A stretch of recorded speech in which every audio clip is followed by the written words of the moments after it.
The wind howled across the barren North Sea, whipping waves into a frenzy and sending spray high into the pale sky.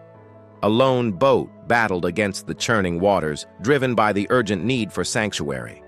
Inside it, 3 men clung to the mast, their faces drawn with exhaustion and fear. One of them, tall and powerfully built, had a thick red beard braided with iron rings.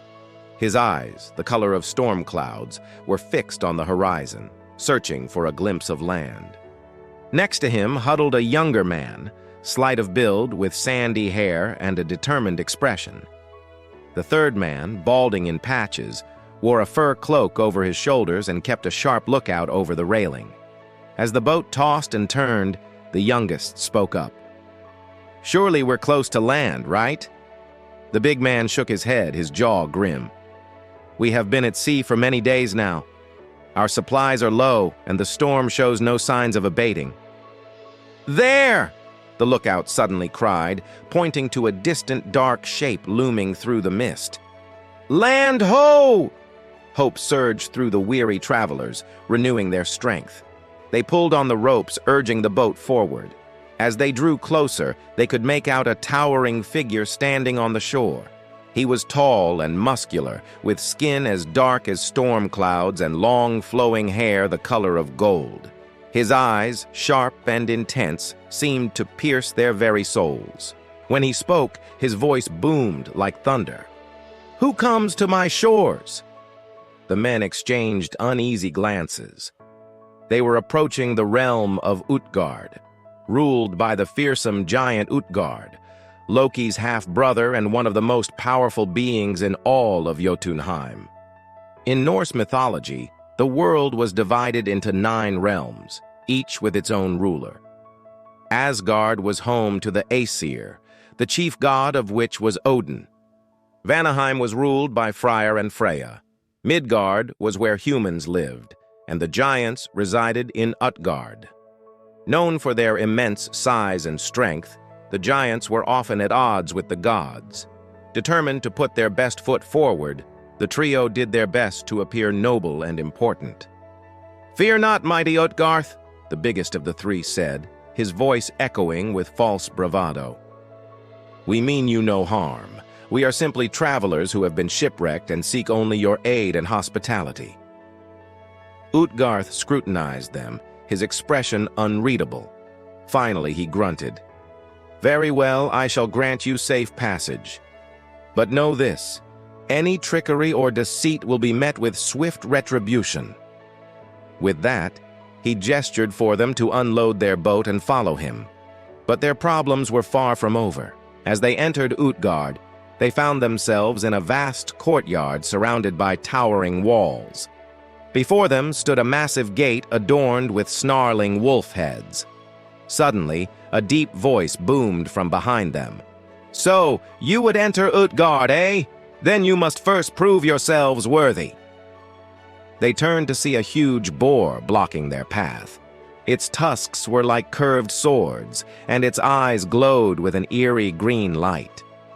Before our heroes could react, the boar charged. The biggest man sprang into action, blocking the creature's path with his shield. It was a fierce battle. The boar lunged and smashed, but the man held firm. Just when it seemed he might prevail, the boar gored him in the side, sending him crashing to the ground. Hope seemed to drain from his eyes. Was this to be their end? Then a smaller figure darted forward, brandishing a spear. With a well-aimed throw, he transfixed the boar, bringing it down. Utgarth watched silently, his gaze sharp and unwavering. Finally, when he spoke, his voice echoed with approval. "You have shown valor and skill. Pass." He gestured for them to enter Utgard. Within the courtyard, they found themselves in a grand hall adorned with intricate carvings and glowing runes. At the far end sat Utgard on a throne of polished stone, his eyes gleaming with amusement.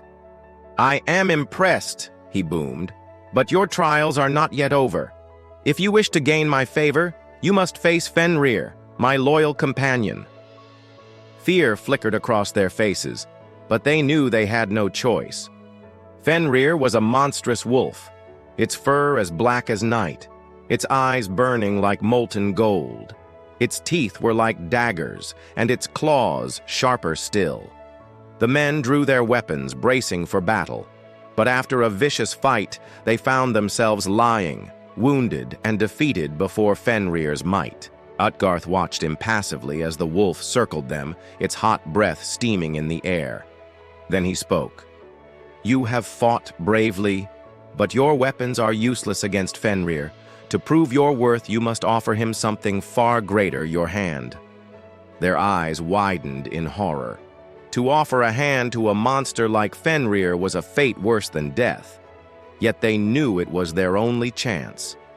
The biggest man hesitated, his gaze flickering between the snarling wolf and the expectant giant. Finally, with a deep breath, he stepped forward, holding out his hand. Fenrir sniffed it cautiously, then opened its jaws, revealing a cavernous darkness. The man took a step back, fear momentarily overriding his determination. But the moment passed. With a final surge of bravery, he pressed on, placing his hand into the wolf's mouth. A sharp pain shot through him as the jaws clamped shut around his hand. His scream echoed through the hall as he struggled against the vice-like grip. But it was no use. Fenrir had him. Utgarth rose from his throne, his face grim. "So be it," he boomed. "Let the sacrifice commence." With a swift movement, he plunged a dagger into the heart of the hand, severing the connection between man and beast. As the injured man stumbled back, his face drained of color, a single word escaped his lips. "Help." But his pleas fell on deaf ears. Fenrir snarled, baring its bloody fangs. The other two men could do nothing but watch in horror as the wolf prepared to make its kill. But just as Fenrir was about to strike, a figure suddenly leapt into the fray. It was the smallest of the three, the one who had thrown the spear at the boar. Now he stood before Fenrir, his eyes flashing with defiance. "Enough!" he cried, his voice ringing with newfound power. "Release him, beast, or face my wrath." Utgarth watched intently, a hint of amusement playing on his lips. This was a bold move. But would it be enough? Fenrir cocked its head, regarding the newcomer with a mixture of curiosity and disdain. For a moment, the only sound was the heavy breathing of the two combatants. Then Fenrir let out a low growl and backed away, disappearing into the shadows. The young man stood firm, his gaze unwavering until the wolf was out of sight. Only then did he allow himself to relax, his shoulders slumping slightly. Utgarth clapped his hands together, the sound echoing through the hall. "Well done," he boomed. "You have shown great courage and selflessness. I am impressed." Turning to the injured man, he added, "Your sacrifice was honorable, though perhaps unnecessary." The man looked up, his face still pale but a grateful smile touching his lips. "It had to be done," he whispered. And so it was that the small and brave man gained eternal honor for his selflessness. Utgarth, impressed by the man's actions, offered him a place in his court, an offer he humbly accepted.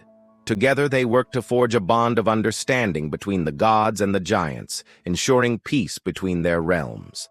And though the tales of his bravery may have faded with time, the memory of Tyr's sacrifice lived on, a beacon of hope and inspiration for all who heard his story.